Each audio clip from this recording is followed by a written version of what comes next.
Councilmember McKeown. Our land use and circulation element, the loose, is not, nor was it ever intended to be, an assured entitlement. I mean, let's remember that the loose sets the outside parameter for development in any part of the city. We're in no way obligated to let each project be loose maximum. They are discretionary projects, particularly discretionary in the case of a development agreement, and it's incumbent upon us representing the community to try to make wise decisions as to what's appropriate in each individual instance. The loose tells us how far we might go. We have community buy-in and indeed a unanimous vote that under the right circumstances with minimal impacts, excellent mitigations, tremendous community benefits, there's a maximum. But that doesn't mean every project gets to be maximum. Now, I don't want this site to be a vacant factory. I don't want this site to be a warehouse. I do believe that in time we will be working with Hines to develop on this site an architecturally excellent, sustainable project. That's what we're all trying to do here.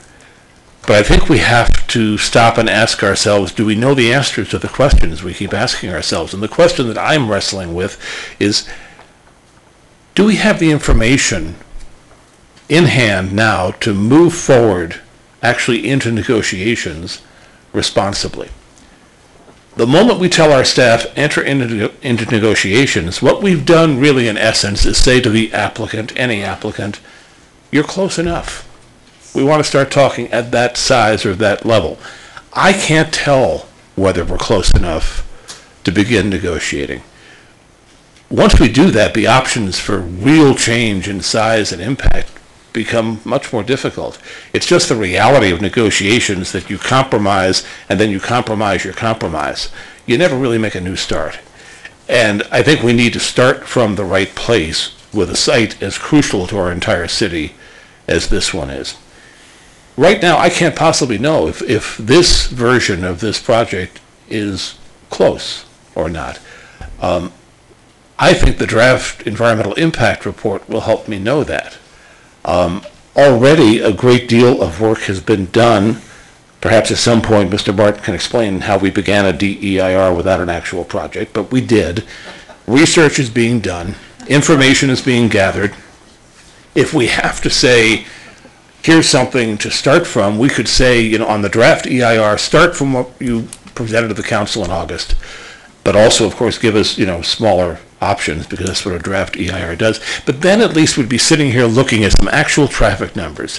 And I'd feel better having some idea of what the traffic impacts are likely to be and what mitigations might or might not deal with those impacts. Because at some point, to approve this, we're going to have to look at an environmental impact report that tells us this creates traffic. There's no doubt whatever's built here is going to create more traffic than the chain link fence that surrounds the site right now.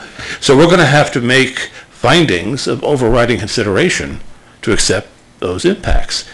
And right now I have no idea what the magnitude of that could be. I don't want to begin negotiating per se until I can assure myself and concerned constituents that we've heard from tonight that the environmental impacts of this project, including traffic, won't be so great that they can never be avoided or mitigated or cured, and that we've set ourselves down a road from which there'll be no return. Further, I think, based on what I see in the staff report, there's good reason why preliminary conversations, not negotiations per se, need to continue. The staff report says, page 4, while the revised massing and open space concepts demonstrate the applicant's intent to respond to the council's direction, the building architecture still requires substantial design development. The following pages, there's a bunch of tables that show different things the council asked for and the staff's evaluation of the applicant's response. And in only 2 cases out of these 2 pages does it say issue adequately addressed. In every other case, it says further necessary refinement, demonstrated intent, further necessary refinement, demonstrated intent. So I look at that as a report card and I say, well, that's a bunch of C's and D's for the most part. And this is one place in the city where I want to get an A on this project. I want this to be done right. So I have myself no problem with saying, you know what, it's a very interesting conversation we're having. It's not yet a negotiation. I don't want to transform it into a negotiation.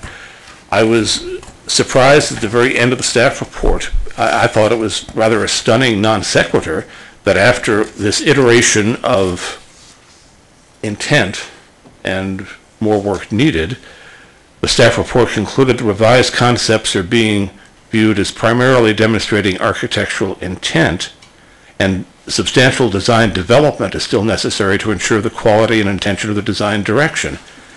The non sequitur is then to recommend that we authorize initiation of the development agreement negotiation. I think it's more responsible for us tonight to say, let's continue talking. We've already done a great deal of work on a draft environmental impact report. Let's allow that work to be completed. If staff tells us that for that to happen, we have to use some hypothetical project to work from, let's do that. Because that'll give us information we need, so when this comes back, which could be, I think, as soon as December, as far as the draft environmental impact report, we'll have that information.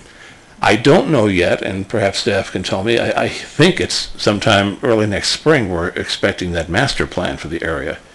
That's a federally funded master plan. We made a bit of a commitment, I think, to the federal government in taking that money, that we were really going to try and plan this area wisely, and I think there may need to be more discussion on whether it's best for us to wait till we have that plan. I have a problem when a single project, from the map I saw up there, is at least 10% of the area of this master plan, and it's certainly in the most crucial location.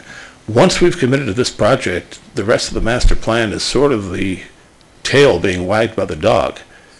So for my purposes tonight, I would prefer that we complete a draft EIR and consider entering into negotiations with Hines after we've seen that, and perhaps when the master plan is available to us.